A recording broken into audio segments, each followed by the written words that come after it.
From ferocious beasts to friendly rainbow-spouting mascots, it turns out that unicorns have been around in some form or other from the earliest of civilizations.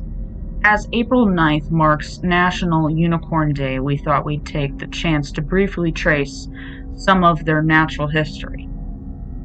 The first dubious nod to unicorn mythology comes from the Indus Valley Civilization, which, together with ancient Mesopotamia and Egypt, formed one of the three powerhouse civilizations of the ancient Near East circa 3000 to 1300 BCE. Imagery on seals belonging to elite members of society depict a horse-like animal shown in profile with a single horn protruding from its skull. Granted, this early link to unicorns is a tenuous one, and it's much more likely that these are instead representations of aurochs, a type of large wild cattle that formerly inhabited Europe, Asia, and North Africa. The first written evidence we have for unicorns appears in ancient Greece, not in writings of mythology, but in natural history writings, once again on the ancient Near East. The earliest accounts come from the writer Ctesias in the 4th century BCE. In his book Indica on India, he includes one of the first references of a unicorn, describing them as a type of wild ass, fleet of foot, having a horn a cubit and a half in length, and colored white, red, and black. In the same writings, he also includes descriptions of the oryx, a type of antelope with similar colorings described above, so it's likely that the two are one and the same. In the 1st century CE, Pliny the Elder writes of a fierce animal he calls the monoceros, or single horn, a word with etymological links to unicorn, which has the head of a stag, the feet of the elephant, and the tail of the boar, while the rest of the body is like that of the horse. It makes a deep, lowing noise, and has a single black horn which projects from the middle of its forehead, 2 cubits in length.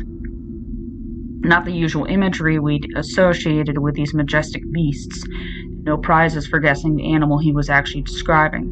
In the 13th century, Marco Polo would add to this unflattering description of a unicorn by adding that they spend their time by preference wallowing in mud and slime, hardly rainbows and sparkles.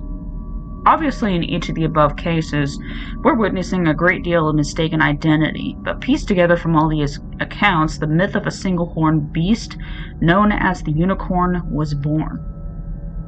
Along with their physical description, Pliny is also amongst the first writers to describe the unicorn's character traits, stating that they were amongst the fiercest animals in India and impossible to be captured alive. This would become a running theme to their mythology, particularly in the medieval period. Writing in the 6th century CE, Cosmas Indicopleustes, traveling merchant from Alexandria, gives a wonderful account of the unicorn's notorious ability to avoid capture. He tells us that all the unicorn's power resides in its horn, and when placed in danger, a unicorn would happily throw itself from a cliff to escape, landing expertly on the point of its horn, unharmed. Disappointingly, he is silent on how it then unplugged itself from the ground. Shame. It is said that a mistranslation of the Bible's Old Hebrew text even led to unicorn being mentioned in some versions of the Bible.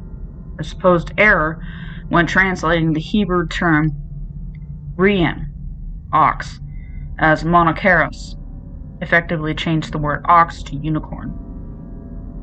In the 2nd century CE, a Greek Christian text known as the Physiologus, widely seen to be the predecessor of the popular medieval bestiaries, or books of beasts, further made popular the allegory that unicorns were strong, fierce animals, adding that their horn could purify poisoned waters. The book also strengthened another popular belief that had developed, which was that unicorns can only be subdued with the cooperation of a virgin maiden, as unicorns were said to become loving and docile in their presence. This, along with their purifying characteristics, subsequently led to Christ himself being associated with the unicorn, and medieval artwork often depicted a unicorn as a metaphor for Christ. In medieval Europe, the unicorn became a symbol closely associated with chivalry, with heroic lovers and their lady companions often compared to the doting relationship between the unicorn and a virgin.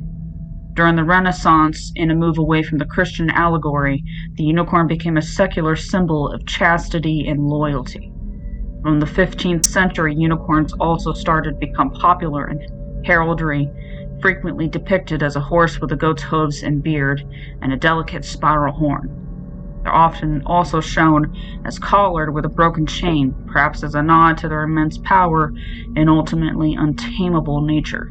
In Celtic mythology, the unicorn is a symbol of purity, innocence, and power, and so became an obvious choice for Scotland's royal coats of arms.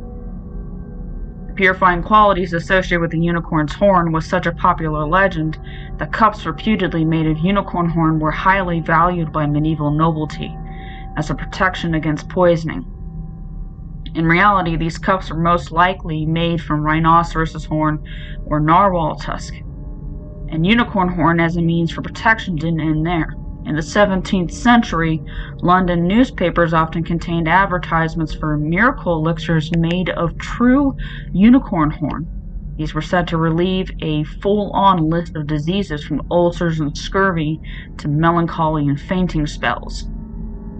Sadly, by the 18th century, belief in unicorns began to wane, as more of the world was explored and traces of these majestic animals were unfounded. It wasn't until the Victorian era, when the now famous Lady in the Unicorn tapestries made around 1500, widely considered to be amongst the greatest pieces of medieval art, were rediscovered and romanticized by Victorian artists. From this point onwards, unicorn is a glamorized, mythical beast, grew in popularity, leading us right up to the present day where the unicorn trend is booming, from unicorn coffees and bagels to emojis and a whole plethora of accessories. The unicorn brand is now inescapable. It's certainly come a long way from its ferocious origins.